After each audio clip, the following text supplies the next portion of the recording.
Bien, entonces vamos a continuar. Estamos en los datos de alarma de insuficiencia respiratoria. eh, la frecuencia más de 30, el uso de musculatura accesoria. Sí, si yo volteo a ver a mi paciente está activando en cada respiración los esternocleidomastoideos. El paciente está dando todo por respirar, ¿sí? Si un paciente satura menos de 90, que generalmente nos vamos a topar con pacientes con EPOC que saturan 88, 90 y están tranquilos, ¿verdad? Pero si yo veo esta saturación y mi paciente se está ahogando, pues es un dato de alarma. Tiene habla entrecortada, puede tener sibilancias o tórax silente, ¿sí? Diaforesis, por lo que comentábamos ahorita, de la energía, del gasto cardíaco, de todo lo que está, el esfuerzo que está haciendo por respirar, estado mental alterado y la acidemia. Ahorita vamos a hablar de eso, que es muy importante. Entonces, si tú tienes un paciente que está en estas condiciones, pues no hay que perder el tiempo. ¿Sí? No hay que perder el tiempo. Necesitamos, primero que nada, administrar oxígeno. Administrar oxígeno. Esta imagen que salió en el 2018, pues es muy importante. Nos habla de la oxigenoterapia, en quienes está recomendada. Eh, Pacientes con EPOC, ya sabemos que nos podemos encontrar con pacientes que saturan 88-90% y están bien, ¿sí? Pero si yo veo que mi paciente está en insuficiencia respiratoria, necesito administrar oxígeno. ¿Cuál es la meta? La meta pues es 88-92%. No requiero más saturación. Por lo que comentábamos ahorita, si yo le administro más de 30% de FIO2, le puedo abolir esa respuesta del bulbo a la hipoxemia y puedo generar mayor hipercapnia, ¿sí? Entonces, es importante que no debemos de llevarlos a que saturen 98%, 96%, ¿sí? A veces con 88 es más que suficiente, ¿sí? 90 es un buen número. Y la PaO2, si le podemos tomar una gasometría, mi meta debe ser que mi paciente esté por arriba de 60 mililitros de mercurio. Entonces el tratamiento, lo voy a mencionar, no me voy a detener mucho. Beta 2 agonistas de acción corta, sabemos el salbutamol, de acción larga, el formoterol o el salmeterol. Si estamos en el instituto ya sabemos que el salbutamol es nuestro mejor amigo, ¿sí?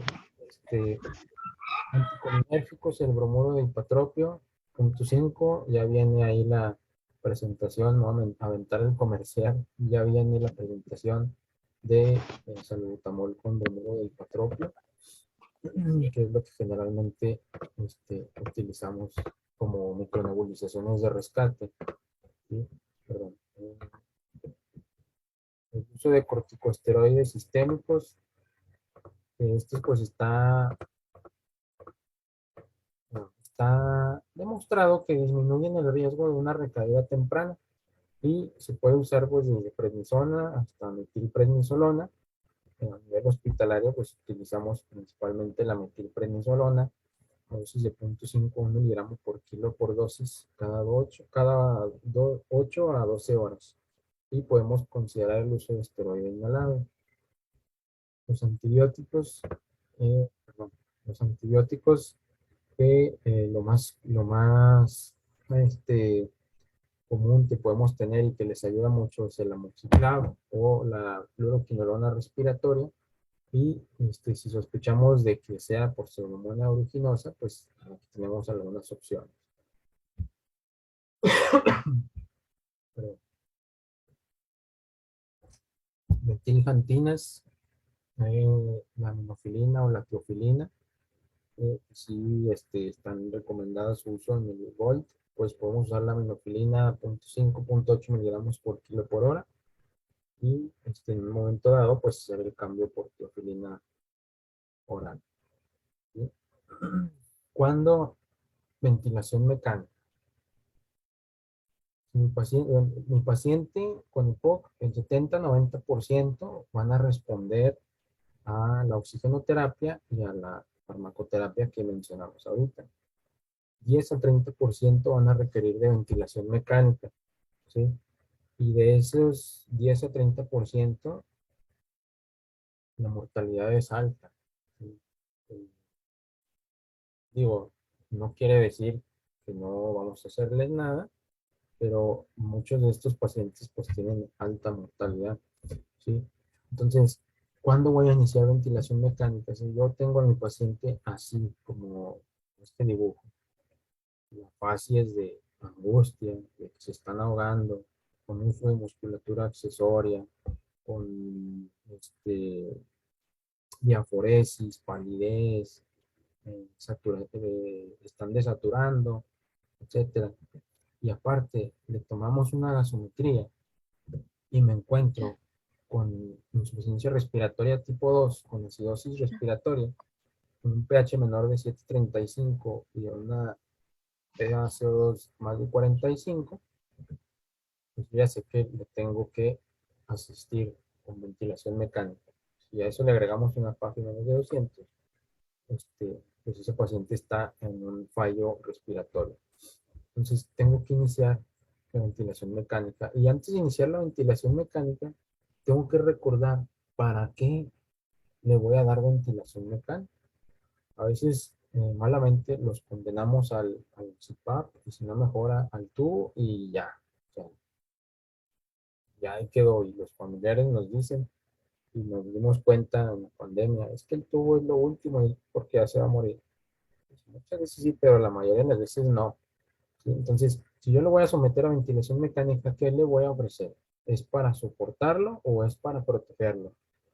Siempre que inicie en ventilación mecánica vamos a pensar en esto. ¿Lo voy a soportar o lo voy a proteger?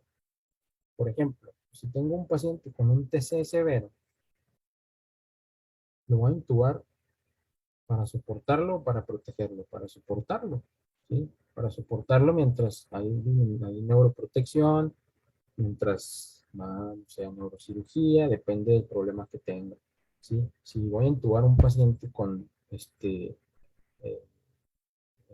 COVID-19 grave, es para protegerlo, es para ventilación de protectora pulmonar, ya lo sabemos, ya lo hemos escuchado muchísimas veces, ¿sí? El paciente con EPOC, vamos a soportarlo mientras tratamos la causa que lo está exacerbando, ¿sí? Entonces siempre tenemos que tener en mente esto. Y cuando iniciemos ventilación mecánica, o sea, debemos de tener en cuenta que lo que queremos es evitar más daño, primero que nada. Evitar más daño, reducir las complicaciones propias de la ventilación mecánica, principalmente en el EPOC, disminuir el trabajo respiratorio, ¿sí? Yo le quiero poner todas las condiciones para que mi paciente que me llegó, que se me estaba ahogando, pues descanse, ¿sí? Quitarle ese trabajo respiratorio. Mejorar el nivel de PO2 adecuado para mi paciente y mejorar el nivel de CO2 adecuado para mi paciente. Depende de la patología. Entonces, esta frase, cuando la vi me gustó mucho. Hay que hacer todo lo necesario para evitar la intubación, pero no nada que la retrase. ¿Sí? Y en EPOC exacerbado, la primera lección es la ventilación mecánica no invasiva. ¿Sí? Ya lo vimos en la clase pasada con el doctor Álvarez. En EPOC sí está bien estudiado que la ventilación no invasiva pues es muchas veces lo ideal y es con lo que mejor les va. Entonces, ¿cómo vamos a programar? Debemos de poner una presión soporte necesaria para un volumen tidal entre 6 y 10 mililitros por kilo de peso ideal. ¿Sí? Quizás un buen número pudiera ser 8, ¿sí? Para empezar. La FIO2 necesaria para que mi paciente sature de 88 a 92%, 94, ahí se me fue el dedo, 92%, ¿sí? Ajustar el disparo o el trigger de 1 a 3 litros por minuto si se trata de que sea mediado por flujo. Y un CPAP o un PIP menor a 5, ¿sí? Entonces esta es la primera lección. El objetivo, el objetivo de la ventilación no invasiva es disminuir el trabajo respiratorio, mejorar el pH del paciente y mejorar la PaO2. ¿Sí? Entonces, ¿Por qué el pH y no la PCO2? Mi paciente, en ausencia de hipertensión intracraneal y en ausencia de inestabilidad hemodinámica, yo puedo permitirle un nivel de pH de 7.20, un nivel de CO2, siempre y cuando no me modifique el pH. Los que ya vieron esta película entenderán la referencia. Sí. Ya sabemos que la hipercapnia en el cerebro, ¿qué me produce? Vasodilatación. Y si mi paciente por alguna causa tiene riesgo de hipertensión intracraneal, pues no me conviene tenerle un CO2 arriba de 45, ¿sí? Arriba de 50.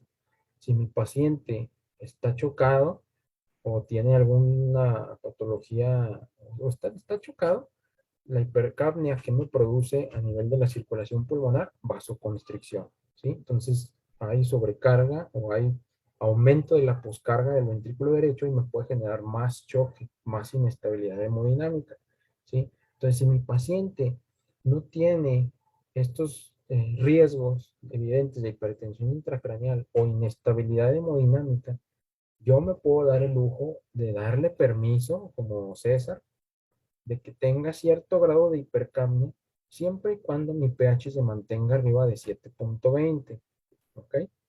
Entonces, muchas veces, como nos enseñan a los residentes, vemos el CO2 en 50 y luego, vamos a barrer CO2 y empezamos a aumentar o modificar la frecuencia respiratoria porque está padre calcular cuánto le toca de frecuencia de acuerdo al CO2 o sea, está padre, ¿verdad? Pero muchas veces no es lo ideal, ¿sí? Entonces, ¿cómo voy a evaluar que mi paciente pues ya está respondiendo a la ventilación no invasiva? Pues tenemos esta escala que es el HACO score, que bueno, se estudió en pacientes con insuficiencia respiratoria hipoxémica nada más, pero pues bueno, la podemos utilizar para predecir falla de la ventilación invasiva. El principal marcador de que mi paciente está respondiendo a la ventilación mecánica no invasiva es, no es un nivel de CO2, no es un nivel de gasométrico, ¿sí? Es el trabajo respiratorio, ¿sí? Si yo veo que su frecuencia respiratoria disminuyó, los signos vitales están estables, empieza a mejorar la saturación, ¿sí? Yo sé que mi paciente está respondiendo bien a la ventilación no invasiva, ¿sí? Ya lo veo más tranquilo, mejora el estado neurológico, etcétera, ¿sí? Bueno, pues esto lo pusieron en esta escala, que es la escala de Hackworth, y si mi paciente tiene más de 5 puntos en la primera hora, desde que yo inicié la ventilación mecánica no invasiva, este paciente tiene fallo a la ventilación no invasiva y aparte tiene aumento en la mortalidad, puede tener aumento en la mortalidad.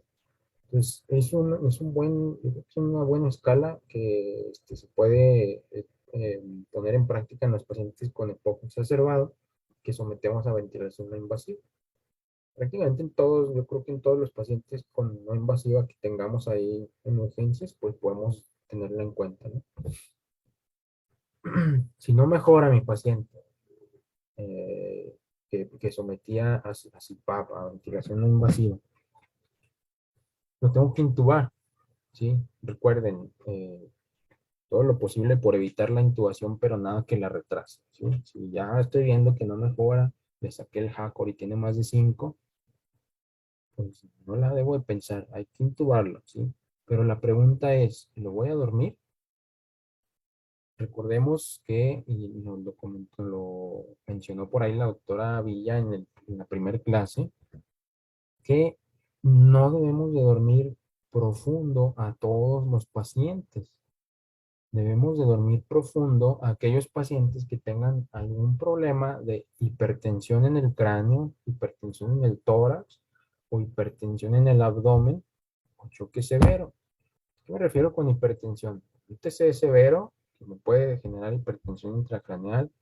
Aquí pudiéramos meter a lo mejor un estatus epiléptico que como tal no me genera hipertensión intracraneal, pero pues es un paciente neurocrítico que requiere sedación profunda, ¿sí?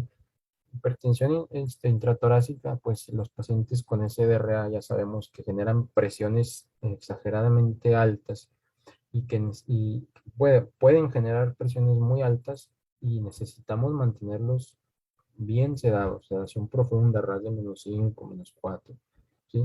Hipertensión abdominal, los pacientes con a lo mejor una pancreatitis severa, posoperados, patología abdominal, ¿sí? La misma hipertensión intraabdominal, estos pacientes tienen que estar en sedación profunda. Y no se diga los pacientes en un estado de choque severo, choque profundo de cualquier causa, ¿sí? Todos los demás pacientes no tenemos que tenerlos en RAS de -5, -4, ¿sí? RAS de -2 o -3 puede ser suficiente. Y el paciente con EPOC agudizado eh, pudiera estar en estos pacientes, ¿verdad? Que no debemos de tenerlos sedados de forma tan profunda, ¿sí? Entonces, ¿cuáles van a ser los parámetros que vamos a programar en estos pacientes? Un volumen tidal de 6 a 10 mililitros por kilo, quizás 8 puede ser un buen número para empezar. Una frecuencia respiratoria entre 10 y 15. El flujo, ahorita vamos a mencionar algo del flujo. El PIP, también vamos a mencionar algo del PIP y la FIO2 necesaria, ahí se me fue, perdón, este, igual, para que sature entre 88 y 92%, ¿sí? Bien, volumen tidal. Recordemos que es el botón más importante que vamos a programar en los pacientes con ventilación mecánica. No es igual para un paciente chaparrito que para un paciente muy alto. Debemos de calcularlo de acuerdo al peso ideal, peso predicho, quizás en ARTS nada más, pero peso ideal, ¿sí? Y en nuestros pacientes con EPOC, 8 mililitros por kilo puede ser un buen número para empezar, ¿sí? Están orgullosos porque están este, calculando bien el volumen tidal. El PIB. Nos podemos ir con la finta de esta tabla de que debemos de poner al paciente con todos los pacientes que intubamos con un PIB de acuerdo a su índice de masa corporal. Pero en EPOC no. En EPOC no. En EPOC debemos utilizar un PIB bajo de 5 o menos, ¿sí?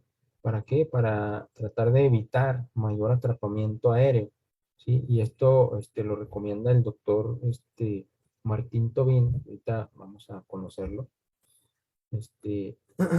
¿Cuánto de fracción inspirada de oxígeno? Una saturación de 88 a 92%, ¿sí? Lo que necesite mi paciente de FIO2 para saturar de 88 a 92%. No requerimos más, ¿sí? Y la relación inspiración-expiración. Recuerden que esto lo ajustamos en base a la frecuencia que yo pongo y en base al flujo. El flujo es que tan rápido entra. Si yo le programé 400 mililitros, pues esos 400 mililitros, si le subimos al flujo, van a entrar bien rápido. ¡Fium! ¿Sí? 400 mililitros. Si le bajo al flujo, entran más despacito. ¿Sí? Entonces, esto me va a modificar el tiempo inspiratorio y el tiempo expiratorio. Lo vimos en la clase pasada. Estos pacientes que hacen atrapamiento aéreo, lo ideal es tenerlos con relaciones prolongadas, con expiración prolongada. 1 a 3, 1 a 5. Recordemos que lo normal es 1 a 2, 1 a 3. ¿Sí? Pues estos pacientes queremos que expiren mucho tiempo para que reciclen ese aire alveolar, ¿sí? Para que le dé más tiempo de que salga el aire. Entonces, debemos de eh, utilizar ahí frecuencias respiratorias bajas. El flujo, el doctor Tobin nos dice que no debemos de usar flujos altos y nos dice ahí en el libro que ahorita les voy a mostrar. eh, bueno, esto es lo que iba a mencionar, el volumen minuto. Dice el doctor Tobin, el enfoque más valioso para disminuir la PIB intrínseca es disminuir el volumen minuto, incluso si esto significa desarrollar hipoventilación alveolar. Esto es la hipercapnia permisiva, ¿sí? Entonces dice el doctor Tobin, lo más común es que el paciente está atrapando aire, vamos a prolongarle la expiración subiéndole al flujo, que el aire entre más rápido, ¡pium!, para que la inspiración se haga más cortita y la expiración se haga más larga. Sí, pero si esto puede activar que mi paciente puede activar su estímulo neural y puede generar más taquipnea, ¿sí?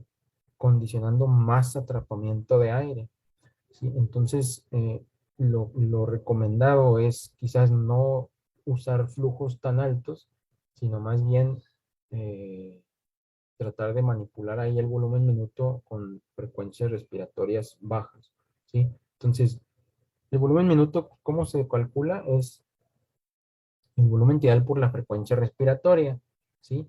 Un ejemplo, el gaito nos dice 500 es el volumen corriente normal y 12 es la frecuencia respiratoria normal. Bueno, 500 por 12 son 6 litros por minuto. Quizás pudiera ser un buen número tener el volumen minuto menos de 6 litros por minuto, ¿sí? ¿Qué le tengo que vigilar a mi paciente que está ventilado con EPOC? Lo mismo que le vigilo a todos los pacientes que están en ventilación mecánica, no pasarme de mis presiones, de mi presión meseta, de mi presión pico, la presión transaérea y la gasometría arterial. Idealmente un pH mayor de 7.30. No me voy a fijar en niveles de CO2, sino en el pH, ¿sí? Eh, Mayor de 7.30 y si está en condiciones mi paciente, le puedo dar permiso de que tenga 7.20, ¿sí? Evitar la hiperinsuflación dinámica. Aquí el maestro Ricardo Arjona recordándonos que el problema no es que entre, sino que no sale. Y con cada respiración, el paciente puede generar más atrapamiento de aire, más atrapamiento, más atrapamiento. Esta es la hiperinsuflación dinámica, ¿sí? Más aire atrapado, más presión positiva, más repercusiones hemodinámicas, ¿sí? Y luego ahí les andamos poniendo NORE y no, sale peor el asunto. Entonces, ¿cómo voy a estar vigilando eh, que me hagan atrapamiento aéreo? Pues ya no lo mencionó ahí el doctor Álvarez. Esta es la curva de flujo-tiempo, ¿sí? En la curva de flujo-tiempo, en la porción expiratoria, que es la de abajo de la línea basal, yo tengo que ver que el final de la expiración llegue a la basal, así como la línea punteada verde, eso es lo que debería de tener. O sea, la línea debería de llegar a la basal. Sin embargo, este paciente sabemos que atrapa aire porque la línea expiratoria, que es la línea continua, no llega a la basal, ¿sí? Se queda como lejos de la línea basal y ahí empieza otra inspiración, ¿sí? Y en la parte, en la fotografía izquierda, tenemos un ejemplo de cómo se ve en el ventilador ese atrapamiento aéreo, ¿sí? En la curva de en medio, que es la curva de flujo-tiempo, en la fase, la rama expiratoria no llega a la basal y eso es un atrapamiento aéreo, ¿sí? Entonces tengo que estar vigilando las curvas. Ya vimos que la curva de presión, si hace deflexión negativa, ese paciente está haciendo un esfuerzo por respirar. Ya vimos que si el paciente tiene eh, la fase expiratoria de la curva de flujo-tiempo no llega a la basal, ese paciente está atrapando aire, ¿sí? Entonces ya aprendimos a ver dos cosas muy importantes en el ventilador, ¿sí? Vamos a ver este videito. Igual no es un paciente con EPOC. Si se fijan, este paciente tiene frecuencia de 22, volumen corriente bajito, PIB de 8, ¿sí? En la parte izquierda donde sale lo que nosotros monitoreamos. Aquí si se fijan, estamos monitoreándole el volumen minuto. Este paciente tiene un volumen minuto de 10.6, no es quizás lo mejor para un paciente con EPOC. ¿Cómo podemos modificar el volumen minuto? Bajando la frecuencia respiratoria, ¿sí? Prolongando la expiración y de esta forma pues le vamos a ayudar al paciente a disminuir el atrapamiento aéreo. Y lo que les quería mostrar, perdón, de este video, es que si se fijan en la curva de en medio, en la curva de flujo-tiempo, la rama azul, que es la rama expiratoria, no llega a la basal, ¿sí? La otra inspiración, que es la curva roja, inicia antes de que llegue la rama expiratoria a la basal, ¿sí? Entonces, eso es el atrapamiento aéreo, es el atrapamiento que vemos aquí. Aquí lo vimos, ¿sí? Y acá estamos viendo que este paciente está atrapando aire, ¿sí? Si fuera un paciente con EPOC, pues esto le hace mucho daño, ¿sí? Entonces, el mensaje final, o de los mensajes finales, evitar el atrapamiento aéreo garantiza la oxigenación. ¿Sí? No debemos de tener a los pacientes así como él, así atrapando aire. ¿Sí? Tenemos que estar vigilando eso. Aquí está el doctor Arjona viendo que le subiste la frecuencia respiratoria para barrer el CO2 y Arjona contento invitándote un trago cuando ve que le bajaste el PIB, le bajaste el CO2 y estás monitorizando el volumen minuto. ¿Sí? Para llevar a casa los objetivos de la ventilación mecánica. Hay que darle descanso a nuestro paciente, ¿sí? Recordemos, es para quitarle trabajo respiratorio, es soportarlo mientras tratamos la causa de la exacerbación, ¿sí? Segundo mensaje, a barrer a su casa. Aquí el pH es más importante que el CO2. No vamos a casarnos con CO2 alto y órale, a barrer CO2, suele la frecuencia. No, no, no. Recuerden que si no, el doctor Arjona no les va a pichar un trago. Evitar el atrapamiento aéreo, ¿sí? Estar vigilando la curva de flujo-tiempo que llegue bien a su basal. Más analgesia, menos sedación, ¿sí? Los pacientes, quizás con una insuficiencia respiratoria así tan severa, pues quizás sí le podemos dormir, pero tenemos que tener mucho cuidado. Es un paradigma que nosotros nos toca cambiar. No todos los pacientes tienen que estar bien sedados, bien dormidos, ¿sí? Es mejor una buena analgesia, ¿sí? Y PIB de 5 y su vasito de agua, como dicen ahí algunos maestros, PIB de 5 y un vasito de agua no se le niega a nadie. Bueno, en estos pacientes no requerimos más de 5 de PIB, ¿sí? Mientras menos PIB, menos atrapamiento de aire, ¿ok? Este es el libro del doctor Tobin. De este libro saqué muchos de los conceptos de esta plática que espero que les haya servido mucho. Si quieren lo podemos compartir ahí en el grupo de Facebook. Y pues nada más. Si tienen alguna pregunta, la pueden poner ahí en el chat o abrir el micrófono, como quieran. Muchas gracias.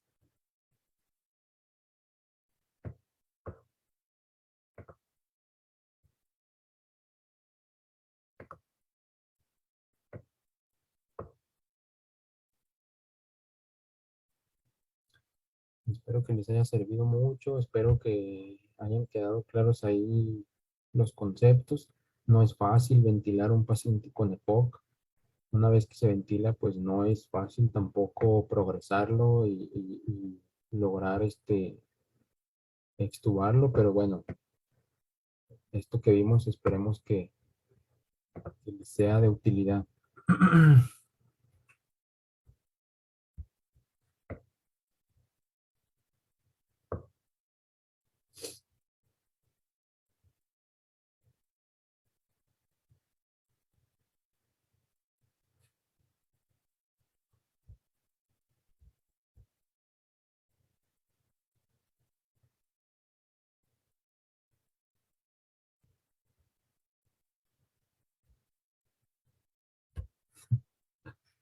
Bueno, pues creo que no hay preguntas. Esto de ser el ponente y anfitrión. Pero bueno, a mí no me queda más que agradecerles ahí a los que sí vemos aquí quiénes son los que se conectan seguido. Muchas gracias. Pues es por ustedes por los que seguimos aquí en esto. Todavía nos faltan algunos temas. La siguiente semana vamos a ver lo de ventilación en ARCS. Em, y pues ahí estamos planeando todavía más pláticas para ustedes. Sería todo. No hay más que agradecimientos. Saludos a todos. Vaya, maestro Ortiz, qué bueno que se conectó.